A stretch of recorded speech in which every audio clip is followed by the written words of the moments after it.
Hello. We are back. Going to review Ghostwire Tokyo. And if you think this review is going to be positive, I'm sorry to tell you all, it ain't going to be all that positive. Let's get into it, people.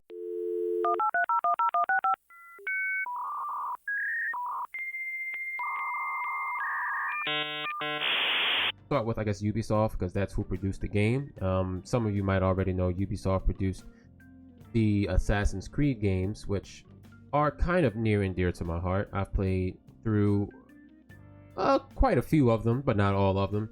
The peak, the best being, in my opinion, probably Assassin's Creed Brotherhood. For those who are interested in getting into that series, definitely check that one out. But yeah, speaking of Assassin's Creed, this game, Ghostwire, oh my goodness, this game like reminds me of Assassin's Creed Valhalla. If any of you are familiar with that game just don't know when to end. That game was just super long. I think the tutorial was like 30 hours, something ridiculous like that. Straight exhausting. The gameplay, fun. It's not bad. It's not terrible. Mediocre at best, in my personal opinion. But like I said, the game is just too long, way too much to do. Kind of like Ghostwire, but we're going to get right into it. So let's talk about the visuals for this game. Now, I'm not going to dive too much into that whole frame rate nonsense and the delay and stuff like that. There was like certain settings there were certain settings people did for the game because there was like a delay. So people went and did some crazy stuff. I don't really recall what it is. You can check that out on YouTube if you'd like. So I won't really get into that. But I will say the game looks extremely amazing. It is phenomenal. Shout out to the developers who were behind the hands in the game, the main character's hands, because wow, hands look really cool. The environments are you know, super creepy. They definitely fit the atmosphere. They're very haunting. You know, there's maybe like 2 or 3 like legit jump scares. They definitely got me, but the creep factor's definitely up there. I enjoyed it. It was cool.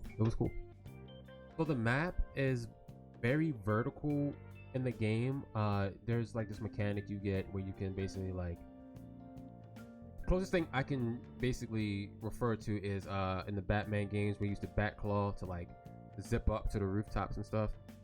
You can basically do that in this game. It's pretty cool. But there is no fall damage, so you can get pretty high up in this game and you don't have to worry about taking any kind of fall damage or anything like that. I thought that was pretty cool. Also, you can do like this hover glide thing across rooftops. That's pretty dope too. So with all that said, with the visuals and all that, let's get into this lackluster story, to say the least. So early in the game, a supernatural force causes everyone roaming around the Shibuya world of Tokyo, Japan to vanish. A mysterious man flashes on many LED screens around Shibuya Scramble, the famously busy real-world intersection where the game also begins. Spouting some nonsense about saving people's souls and some real monologue type thing he's got going on. But the long story short is, this guy takes everybody's soul in Shibuya but yours.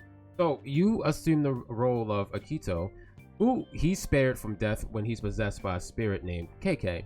KK being in your body also means you have the elemental powers, which, you know, I'm sure you've seen in the trailers and stuff. And wouldn't you know, spooky ghosts and monsters are now roaming Tokyo's streets without a care in the world. I don't know, when I saw the trailers, I thought this was going to be like some The Grudge type shit, scary, you know what I'm saying, like real creepy Silent Hill type stuff going on, and it wasn't that. And ultimately it let me down. Like the atmosphere and stuff is way creepier than the story, and I don't know, like the story, it had so much potential, and that's another thing. The story had so much potential and they just flopped, and it kind of sucks, you know. So now let's talk about the gameplay. So it's in first person, and you get these 3 blast type things. You get it's fire, water, and air. That hover thing I talked about earlier, that's a gameplay mechanic, whatever, as well. But honestly, that's about it. And you get talismans, and they like paralyze enemies. You know, you get some debuffs and stuff like that. But honestly, like that's really about it. Like it doesn't evolve from there, and that's another issue that I have. You know, like There's so much stuff to do in this game, but the combat doesn't evolve. You just point and shoot, point and shoot, point at that, shoot it, point at that, shoot it, and then there's this mechanic where like, so say if like a ghost is quote unquote corrupt, right? You'll like shoot, throw a talisman at it, and like you'll like uncorrupt it. I can't think of the word right now, but yeah, you'll like cleanse it. That's the word, cleanse. You'll like cleanse the ghost. Honestly, I found myself trying to like avoid enemies, like because all right, so I did a bunch of side quests, right?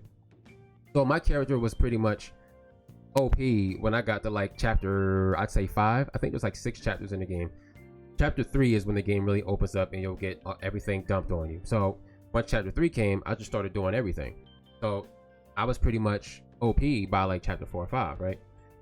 So by that point, I was just avoiding enemies as much as possible, only getting into combat situations when needed.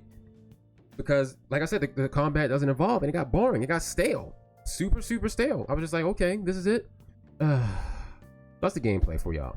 So with that all being said, after playing the game, after beating the game, after doing a good handful of side missions, my final take, the big copper drop, is the game fire or mid?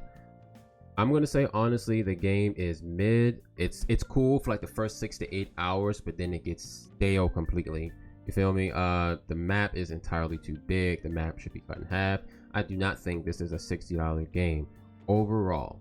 So definitely pass. Wait till it's like $25, and if you're bored, pick it up, my good people. Pick it up. I'm not gonna lie to y'all.